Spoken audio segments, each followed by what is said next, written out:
Welcome to the Meals and Deals Show, where I sit down with other business owners and we get real on what business owners talk about when they meet for lunch. Because fear can be paralyzing, right? And so it's like, I feel, like I said, that there's some rare breed of people who are just like, yep, I'm just sending it and I don't care that I have a dollar to my name and I'll put everything on credit cards and I'll figure it out. Like, good for them. And, that's more risk than I was willing to take. But I also realized, like, if I hadn't done it my way, like if I had left and done this all in earlier, as funny as it sounds, I think I probably would have had less success because even though I would have had more time, I probably would have been freaking out so much that I wouldn't have been able to be like the best me. And so I think for me, like that, like just knowing myself, and I think that's just like you said, like there's no perfect answer because we're all different, of saying like what's going to be the right amount of pressure that's going to motivate me, but isn't going to cause me to, clam up and not want to do anything, so to speak.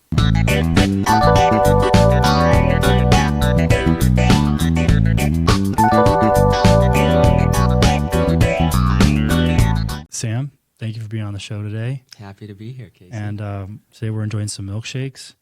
Sam is a good friend of mine. And Sam, why don't you start off by explaining who you are and what you're about? Yeah, happy to, Casey. Thanks for having me on today. As Casey mentioned, my name's Sam Froerer. I'm the managing partner of Compass Capital alongside my partner, Michael Whiteley. Can jump into all sorts of things, but I'll just give you my background on the real estate side.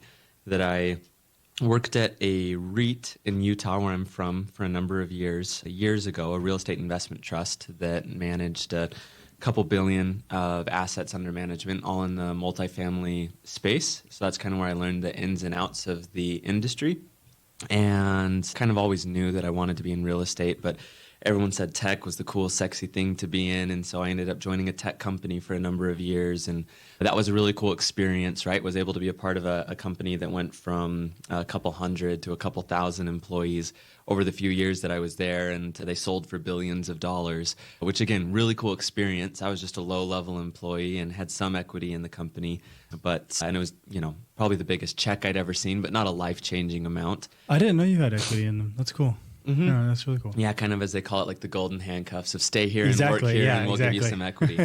But yeah, with that was kind of this aha moment for me of realizing, like, hey, if I want to meet the goals that I have in my life and in my career, that kind of two things. One, I probably need to be an owner myself, as opposed to just, joining a company and hoping that there's an event that I can't really control at some point and I make some money on it, that I had to be an owner or close to it. And also that I needed my money to be working for me.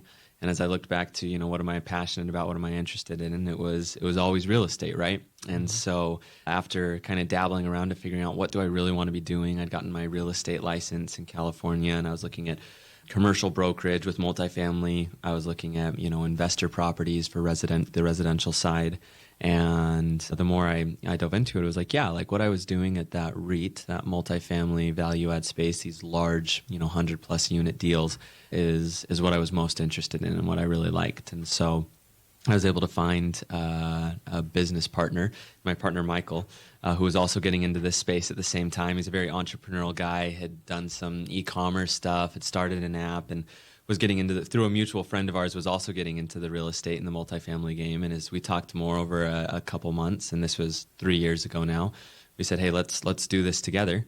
And we started Compass Capital. Our first building that we bought was a 124 unit complex out in Nashville.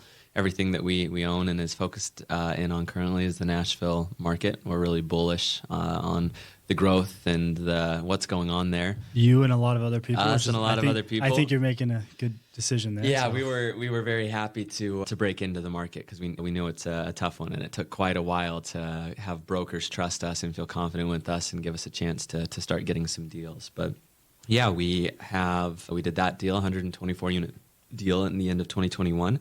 We bought a 145 unit apartment building in 2022. And then we're currently under contract for a 200 unit apartment building that we're looking to close in a couple weeks. Again, all in Nashville, all these kind of multifamily value add plays where we're going in either because of the mismanagement or because they're older and we're fixing up the units that we're forcing appreciation by the work that we're doing on the buildings. And so at a high level, that's a little bit about on the business side about me and about Compass Capital and what I'm doing. I love that, dude. Yeah, I mean, I've known you for a while, and I still have like a lot of questions from that, introductions. The first piece of real estate that you ever bought was essentially that apartment building, right, in Nashville? Yeah.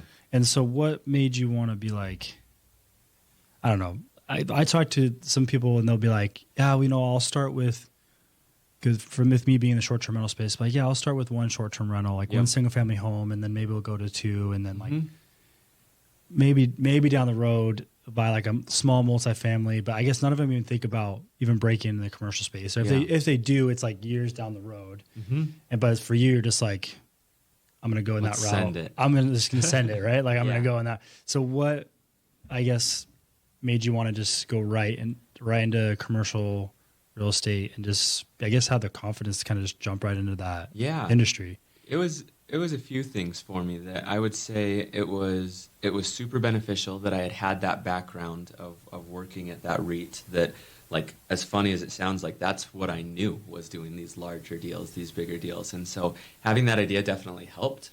But on the mindset side, because, I knew about that for years, but still like, whoa, that's crazy to think of having my first, the first loan I sign on, an over $10 million loan, like, that sounds crazy. But as I did a ton of networking, as I would go to these events, as I talked to all these people, that I just started to see, at least in the multifamily space, just this common theme of the people that had started out with smaller numbers of units, that as they continued to grow and they realized some of the advantages of scale, it is a very consistent theme of, I wish I had done this sooner. I wish I had gone bigger, faster. And that works well for them, right? I also think, like, right, the short-term rental game is a bit different of a space. It's a lot more high cash flow and a bit different play than the value-add space, right? So different strategies, which I think both can be successful. In general, I just think being in real estate is fantastic. But for me, it was that decision of like, okay, I understand how to do this, and it's kind of intimidating to, add a zero at the end of the number of units, or two zeros at the end of the number of units, and same with the number of dollars. But it was also something, as funny as it sounds, that it, again, as you learn the space, you learn how to run these things, but it actually gets a little simpler as you go bigger, because once you get to this scale, right, like all of a sudden the property is able to afford having a property manager on site, having a maintenance person on site, being able to afford, a quality management company to be running it for you, to allow me to then focus on getting other deals. And so in some ways, like, yes, like definitely my mindset was the most limiting of like kind of having some of that fear in me, like, how the heck am I going to do this? But kind of showing up every day and saying, I'm going to keep taking the next step forward, and understanding there's a lot of value, if I can somehow figure out a way to make this happen, that there's a lot of value to going bigger and just jumping right into it. And so that was having that mindset and saying, like, this is what I'm going for. I'm not even going to look at stuff below 100 units. Helped me just keep taking a step a day at a time to make that happen. That's awesome. Yeah. No, I love that. No, that's really cool. I just kind of lost my question, but I had like a lot of them. I've noticed as I've gone into, well, I wouldn't even know. Yeah, I guess as I've gotten to learn more about commercial real estate and like investors and trying to like raise money a little bit for deals, Sure. that the education on that, like on the investment space, like getting investors, like the waterfall structure. I don't know. There's just not a lot of education out there for, I don't know. Would you agree? Totally. Yeah, and I feel like it's just tough to find it. And I feel like where I learn the most is just by people I've learned from other people who are doing, like you and a couple other mentors and stuff like that. Is just like bouncing questions off them. I guess, like, what would you say, I don't know, as like a good way, if someone's want to learn more about that, what do you recommend for them to do? Or as funny as it sounds, it's kind of like a classic answer that I feel I've heard many people say, but for me it was, one, having been in the space a little bit, but two, like reading Rich Dad Poor Dad, and that being such a paradigm shifting book for me. And I remember I sent the second of Kiyosaki's books, Cash Flow Quadrant, kind of same thing as Rich Dad Poor Dad, just dives a little bit more into it. That my dad, who's a successful doctor, has done well, has made good money as a doctor, and is a smart guy, that 2 weeks after I sent him the book, he gave me a call and he was like, Sam, I feel stupid. Just of like, it opened up his whole world of recognizing like just like learning the alphabet or learning anything, that like financial literacy like doesn't just happen. Like you have to learn it. And for better or for worse, right? Like our country does not do a great job of teaching about your different opportunities or abilities to invest. They kind of just say, here's the stock market, invest in your and trust that it will all work out for you in, 50, 60 years from now, which is a fine strategy in general. You just have to hope that the market doesn't tank right when you want your money to come out or anything else. But it kind of was this aha moment, right, with real estate especially, to say, hey, here's something, and maybe I have to be, with at least the way I'm doing it, I have to be a little bit more active. I have to take some control to run these deals, but also realizing like, hey, for the doctors, the lawyers, the business owners that do want to be passive, I can be showing them a far, what I would view as less risky, because they know exactly what they're investing in and what the business plan is, and potential for higher returns, right? Like we're not going to do a deal unless we feel conservatively that we can, 2x our investors' money over 5 years, which is a lot more than the stock market will do. That as we're able to start sharing this with people and giving them the chance to see what is out there, that it's very frequent in this space, in the real estate space, that once someone's in, they don't go out. They realize, hey, this is something that I have found and I want to keep doing because it's working well. Yeah, exactly. And I feel like, just to clarify that, like, I feel like some people think, when they think of real estate, they only see like the agent side of things. Like they just assume that like when you're in real estate, you're a real estate agent. Mm-hmm. And like to your point, what you just said of like when someone's in, it's more like they're owning the real estate. Mm-hmm. And because I guess there are a lot of agents who become an agent and then they leave because they're not having the success as an agent. Sure. But the people who are owning the real estate are like, wow, there's a lot of benefits to this. Yeah. And they just keep buying more real estate. I mean, you never really hear someone be like, oh, I bought one investment property. It's usually they buy multiple. Or if they haven't bought multiple, they'll talk to you and be like, yeah, that's the best investment that I've had across my portfolio. Yeah. Like it's appreciated 3 times over the past 20 years or whatever else. Exactly. Or you hear, oh, I wish I never sold that property. Yes, very common statement as well. Yep. And I mean, you look at California, that basically any property that you've bought in the past 50 years, if you just held it for a decade, you were going to make money on it, right? Mm. Basically any property, right? Not to mention, and that's where I like our value add space to say, not only does real estate tend to appreciate over time, which is good, but with this value add world to say, hey, not only is, that probably going to happen, but I'm going to be very active in saying, let me go and fix this up. Let me change, remodel and enhance the interiors of the units, change the exteriors, add amenities for the people living here. And all of a sudden, people are willing to pay more because of that. And so you get kind of both of those sides working for you. One, that real estate is just a very stable investment historically, especially residential and multifamily, because people always need a place to live. But 2, if you're then able to go in and do work to increase the value of it, to me, like it starts to be like real estate isn't maybe the most sexy thing because it's kind of boring, but like that's why it is sexy to me, as funny as it sounds, because it is boring and like it works. Like I think it's something like, and we've talked about this before, like 90% of millionaires in the US like are millionaires because of real estate. And for me, it's just like such an aha moment that like I'm not the smartest guy, but I can follow what other people have done. And so I'm like, I'm just going to go do this thing because person after person after person I talked to said this was the thing that helped them be successful or helped them be wealthy. And over again, it was real estate. Mm-hmm.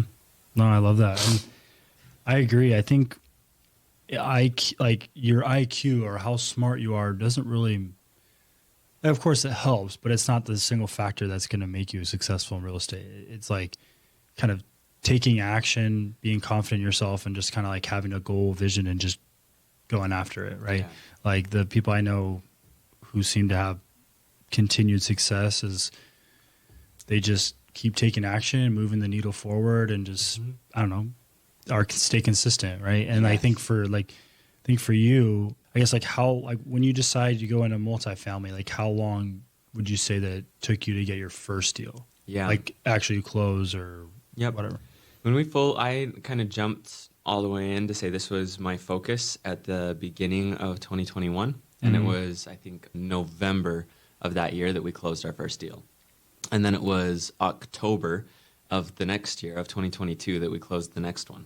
And right, we're in an interest rate environment and in a nervous economy environment that like this past year, like it's been now over a year since we've done a deal. Like I mentioned, we've got one under contract that we should close in a few weeks. But you look at those gaps, like as I look where I want to grow my business, it's like, yeah, I'd like to start doing, multiple deals a year and continue to find ways to grow.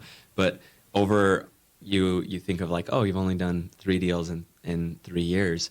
Also, like the amount of work that goes into that, right? And from day one to here, like you're looking at hundreds of deals. You're underwriting, as they call it, when you're looking at deals and diving into the numbers. You're looking at this underwriting and saying, hey, does this make sense? Is this a pass?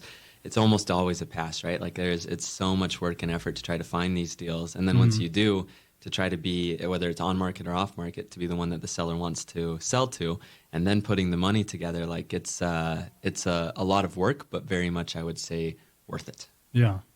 No, that's amazing. And I think there's a lot of people where, they go a year with not having another deal and be like, oh man, can I continue doing this? Or like I don't know, they find other things that are more exciting because, just analyzing a deal and networking with investors, right? Like you said, isn't always the most sexy thing, right? But day in and day out, week in and week out, month in, month out, you're like, what am I doing? And it can be really lonely too, like, as, I don't know, but I don't know, just staying consistent with it, focused, and you don't have to be the smartest person ever to be successful in real estate. Really. I feel like there's something really powerful with that.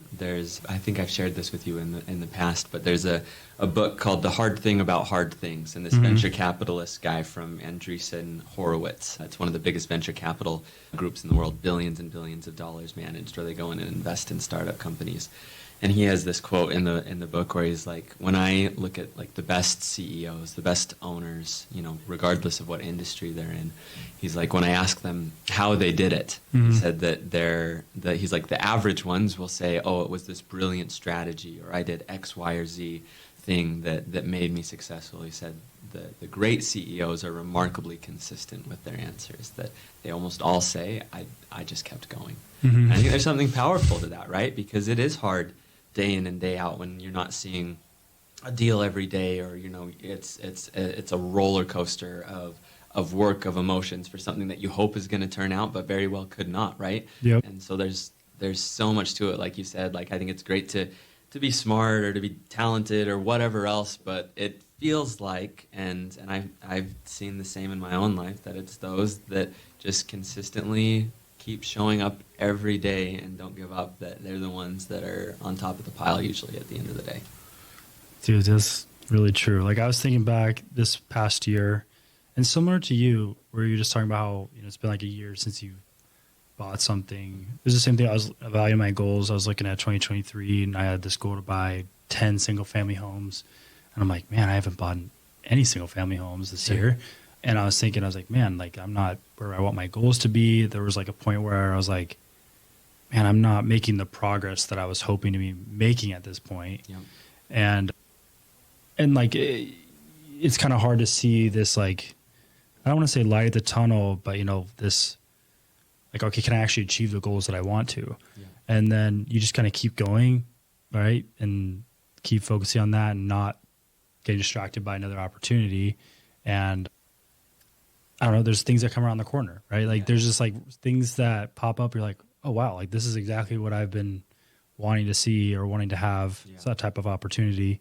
And like, I'm glad I just kept on going, or else I wouldn't have gotten this. Yeah, no, I love that. And it's like, I think of it as like a tree, right? And if you jump from, I'm going to grow an apple tree to an orange tree to all these other trees, like if you keep jumping around, like it's probably a good chance that you're not going to see fruit from that tree because you're not tending to it or taking the time long enough. And again, right, there's, people can invest in Bitcoin and become millionaires the next day or lose all their money the next day, right? Like there are stories that are not the norm, but in general, I feel like what life has shown me, what nature, you take a tree, for example, has shown me that as you say, this is my tree, this is the thing I'm going to focus on, and as you're diligent and taking care of that, like that's when you're going to have the chance for the best fruit to come to bear. But it can definitely be hard when you're like, yeah, I'm pretty sure people tell me that fruit's going to come, but you're like, I don't see it today. All I see is this tiny little thing. Like, why am I not doing this or that? And so it definitely does take some discipline to say, yeah, I'm going to continue. I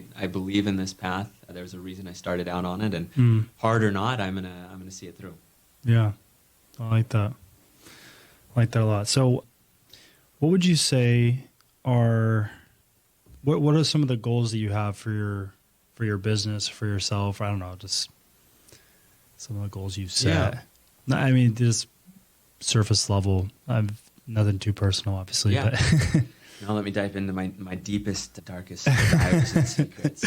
As I look at like what some of my goals are at a life level, it's to I'll say it to myself. I can say to you what I say to myself every morning, right? It sounds a little cheesy, but it centers me, and I say, I am Sam Froerer. I'm a child of God. I'm a disciple of Jesus Christ. I'm a loving husband. I'm a caring and responsive father.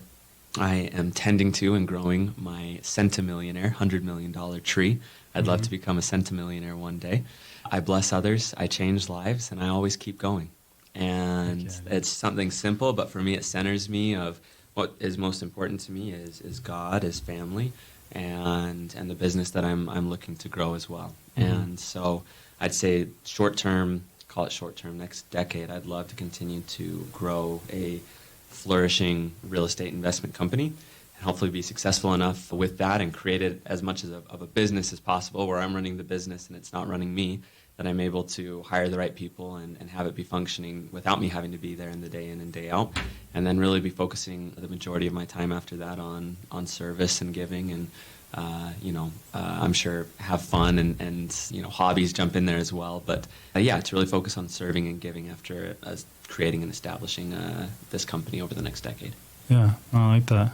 Yeah, I've heard you say that phrase before, and I think it's admirable how, like, did you get that from Think and Grow Rich type, like the kind of the concept of like being able to have like a phrase like that and you say it over time, like you're manifesting of affirmations. Yeah, like affirmations, right? Yep. And I remember I have something like that written out as well, but I feel like I could be better to like how often I say it, right? And I'm right, and it's been years of me, and I'll tweak it occasionally and do this or that, or maybe sometimes I'll go weeks without saying it. But in general, I find like just being able to start my day off with centering myself, of reminding myself who I am or who I've decided to be, who I want to emulate to be, helps influence how that mindset influences how the actions that I take throughout the day.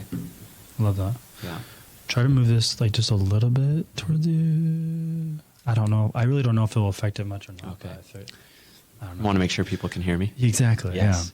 Yeah. Yep. I just said something very profound. If everyone just missed the past 5 minutes. No, they'll hear you. I just wanted to make sure that it was good. What are some of the hurdles that you're having? Yeah, I would say right now, like our big problem has been putting equity together, like finding the money.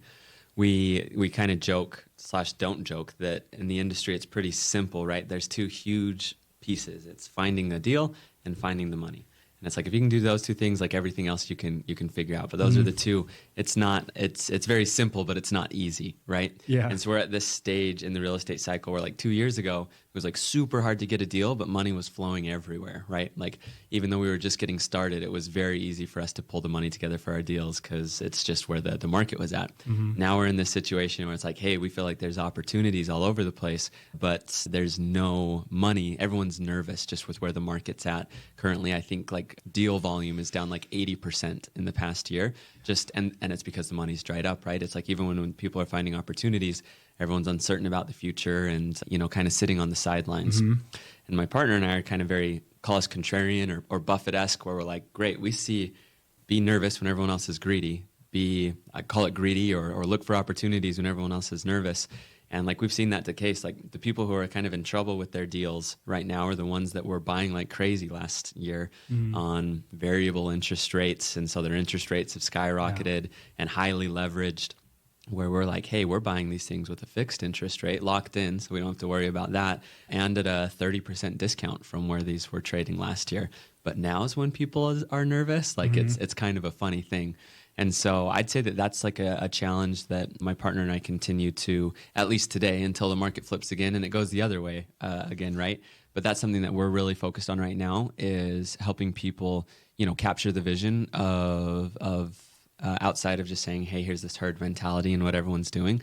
Let me try to actually look at this opportunity and be like, oh yeah, like for all these reasons, now is a better time to invest than last year, even though last year's when everyone was investing, which I think you see commonly repeated in history as well. So that's something that we're really focused on, I guess you could say, is a problem or a struggle for us.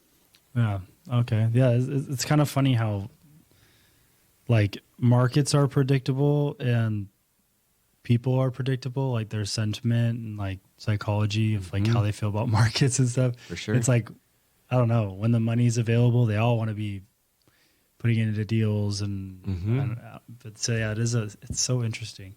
But I always felt like the hardest thing to do, especially in the last year or so, like maybe not so much on the multifamily space, but just like with interest rates rising and then prices not coming down that much, it was just harder to find a deal. Yes, 100%. And so like, and then even if there was money around, it was just like I had money that was trying to be placed or people who were interested in putting money into real estate, but it was like, I can't find something that I love. Yes, and, totally agree. And I feel like now it was like that weird middle period. And then now it's like, okay, deals are starting to come up, but then now the money's harder to find. People are nervous. Yeah. Now because the interest rates kept rising, they're like, well, are they going to keep rising? Like, what do I do? But yeah, totally agree, right? Like my partner was Michael, who will do the majority of like the underwriting, the diving into these deals. But like for the first 6 months of the year, he couldn't make, we call it if a deal pencils, that means it makes sense. The numbers look good. And he was just like, I can't make anything pencil. He's like, I am 15 to 20% below what these sellers are asking for. And so it was almost to the point where it's like, it doesn't, like, what's the point of even looking? Because where interest rates have gone has caused the values of these buildings to drop by a significant amount. But all these sellers are thinking about what this property was worth last year when interest rates were at historical lows. And so it's definitely taken time. You know, that's why we didn't get under contract until the end of the year for our first building, right? That was a big reason that we just couldn't find anything that made sense because all of these sellers' expectations were based off pricing in a market that didn't exist anymore. So totally agree. I experienced the same thing. Okay, yeah. I'm glad I'm not the only one. No, it's been tough. Oh, I like that. Well, so where do you see the future of like multifamily, the industry itself? Where do you like, I don't know, short term, long term? I don't know. What are your thoughts on that? We'll probably eventually all live in pods, and that won't. Ooh. Yeah, no. As I look to the future, I mean, yeah, I don't have a crystal ball other than like anyone does. But what I see and why I really like multifamily as compared to other assets or different types of commercial real estate I could invest in is people always need a place to live. Like outside of like the office space, for example, with COVID and whatnot, people are really questioning like how do I need an office? Should everyone just be working from home? Like that's an asset class that's really in flux now. People can't really do that with where they need to live, right? Like you're always going to need a place to live. So I really like that. I like in general, for better or for worse, that America is really becoming far more of a renter society. Like you look at Nashville, where all our properties are, and in the past, I want to say it's like 8 years, it's flipped from like 47% of people were renters and 53% were homeowners.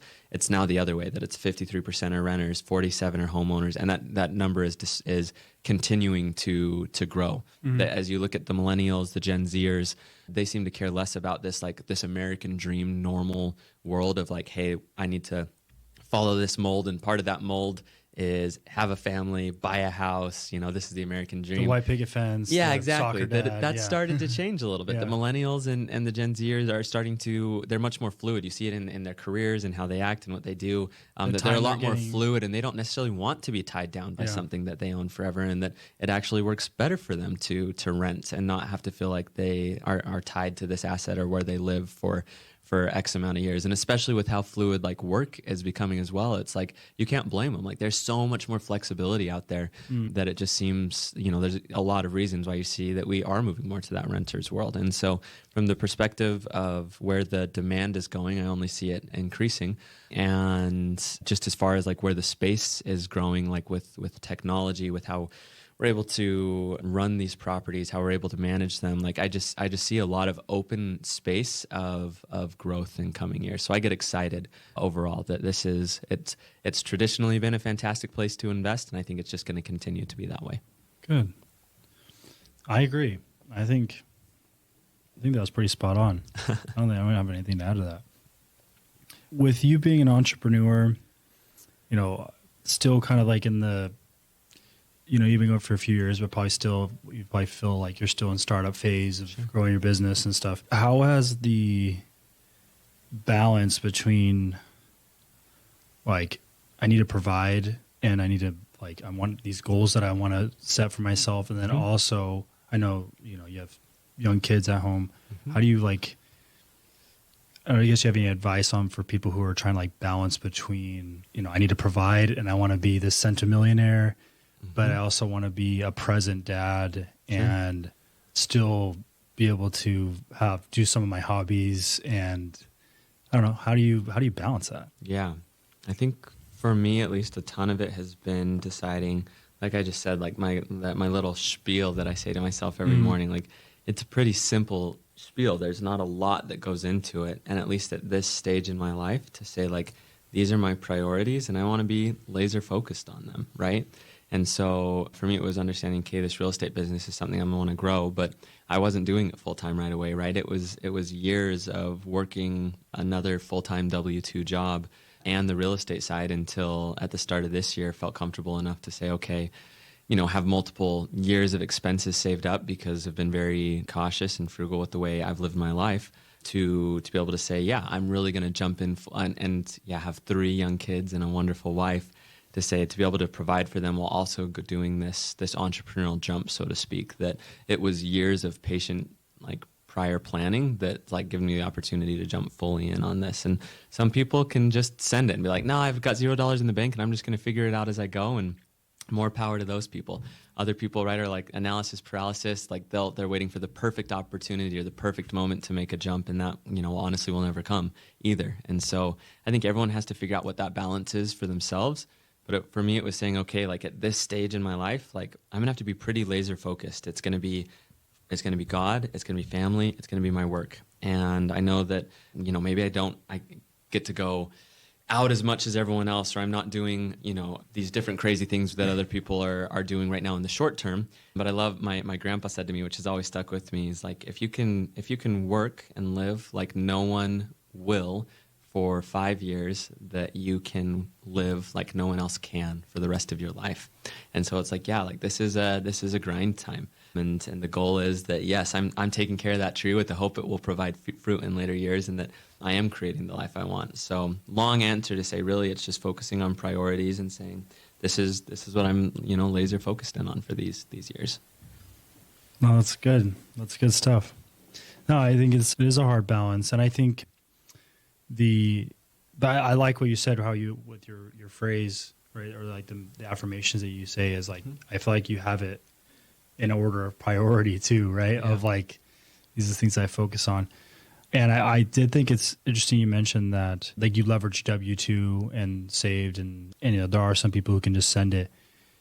And I feel like there's such like these contradicting views sometimes, because there's some people who will say like, yeah, your life's short, do what you want to do and be happy. Like as far as like your job, you don't want to be stuck in a job for 40 years. Yeah. And like, when you leave, like you'll be so motivated to like work harder, like to make, because you have that like that sense of urgency. You don't have that W-2 to fall back on anymore. Pressure. But then I've also seen like people be like, oh yeah, leverage your W-2 as long as you can, so that you're bankable, so that you have like an income coming in as you're building your business. I feel like there's this like contradicting thing, and it's just like finding what works for you based on your risk tolerance and I don't know, like what you're able to like handle as far as like stress goes. Like, sure, because fear can be paralyzing, right? And so it's like I feel like I said that there's some rare breed of people who are just like, yep, I'm just sending it, and I don't care that I have $1 to my name, and I'll put everything on credit cards, and I'll figure it out. Like, good for them, and that's more risk than I was willing to take. But I also realized, like, if I hadn't done it my way, like if I had left and done this all in earlier, as funny as it sounds, I think I probably would have had less success, because even though I would have had more time, I probably would have been freaking out so much that I wouldn't have been able to be like the best me. And so I think for me, like that, like just knowing myself, and I think that's just like you said, like there's no perfect answer, because we're all different, of saying like what's going to be the right amount of pressure that's going to motivate me, but isn't going to cause me to, clam up and not want to do anything, so to speak. So yeah, it's figuring out what's right for you. Yeah, I agree. No, I like that. Yeah, because I feel like, or I heard something recently that was kind of interesting, how the people who can handle, it goes a little bit with what we were talking about, but not a whole lot, but it's like people who can handle the most amount of stress are the people who are able to like grow these businesses, right? Because the more you grow and the more like problems, like issues that arise is like, if it becomes too stressful for you, then you're like, oh, I can't do this. And you're going to like contract, right? But it's like the people who can like handle stress and like still be able to like work through that. Sure. They can grow and like work on these problems. And it's like, and I thought that was kind of interesting because I've seen some people who it seems like they can just operate and to someone else that would completely stress them out. And like, how can you be walking around right now and be so stressed, right? And for them, it's just like, oh yeah, it's just another deal or another project or whatever. It's just life. Yep. And so I don't know. I thought that was kind of an interesting thing of like how much stress you can handle at one time will kind of determine in a way your success. Yeah, I think Tony Robbins, and it's probably what you were just talking about, said, I think that he said your ability to be uncomfortable will determine your level of success. So basically exactly that, right? Which makes a lot of sense. And I would say too, maybe some people are just born with like the I don't even care. That part of my brain doesn't turn on. I don't feel fear. But most people, right? I think it's just going back to this idea of just continuing, just keep going. That it's that stress, that fear, like you're never not going to feel it, but it's like a muscle. The more you work through situations, the more you just keep showing up every day, that like, I'm sure probably exactly where you are is where I was, where it was like when I first started, it's like the things that made me really nervous and I would have a lot of anxiety or nervousness over. It's like, oh great, now I'm really good at that and I'm freaking out about some new bigger thing, right? Like it's just this continued, because I kept taking steps, I keep growing and that circle of what makes me uncomfortable changes and I keep pushing myself against it. And it's uncomfortable, but it's proved to be fruitful so far.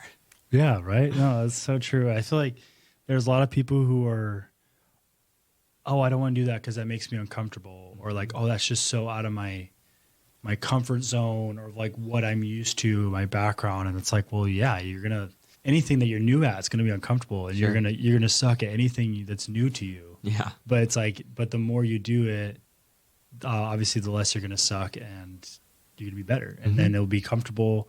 And I feel like if you get comfortable with that fact, then there's a lot of things you can comfortable with being uncomfortable. Comfortable with being uncomfortable, right? Then yeah, there's all sorts of things you can do, you can accomplish whatever you set your mind to. You know, that cliche, right? Funny as it sounds, a cliche for a reason. Yeah. How does Casey keep showing up every day? And I just want to be like you. Oh, I don't know. I feel like for me, my goals are what I want to accomplish. I do feel like my stress level of what I'm able to handle is pretty high, or like more my risk tolerance is a little bit higher of like, oh, I feel like I have this mentality more of like, I'll just dive in head first and then I'll figure it out like later on. And, which I don't know, I feel like everyone has like kind of this different balance, but I feel like for me, I'm just so like, hungry for growth and for like change sometimes that like, it's like, yeah, I'll figure it out. I'll make it work so that, because this is getting me closer to my goals. Right. And so like for me, like I'm like not like not afraid, but like I am comfortable sometimes with, oh yeah, we'll put this a little bit on our credit card or we'll do this and just so we can make this deal happen or do this. And it's like, for some people that's so scary. I'm like, for me, I'm like, this is what we're doing temporarily to get this thing done so we can do this and do that. Like, I don't know. But I think everyone's different. And so how am I don't know. I'm just pushing through. I don't know. But I'm really happy or excited for the future to come. Yeah. Sounds like you got some cool things in the works.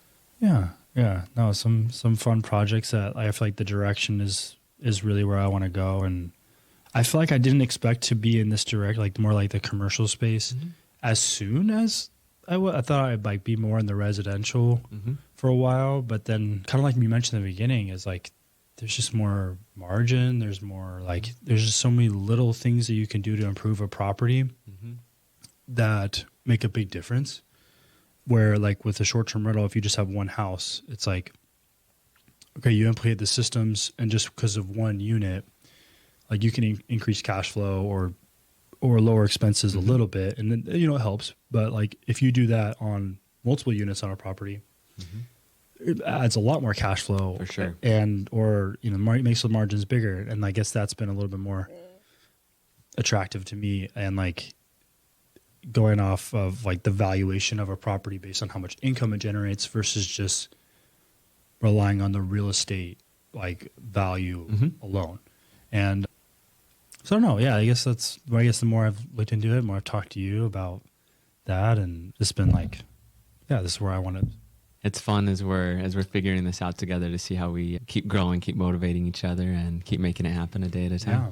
Seems like 4 or 5 years ago, probably. No, maybe less than that. No, yeah, less than that. Like 3 or 4 years ago, we were talking about these e-commerce stores that I was starting up, and how, I feel like they would still, like, I feel like if I stuck with it, I probably could have made it work, right? Like, because I feel like I was so obsessed with it for like a time, and I was like staying up late where I almost like burned myself out, and then like I didn't stick with it long enough, but then sometimes I'm like, it wasn't meant to be. I didn't stick with it because it wasn't meant to be. Yeah. It wasn't my path, like how I'm able to stick with real estate now.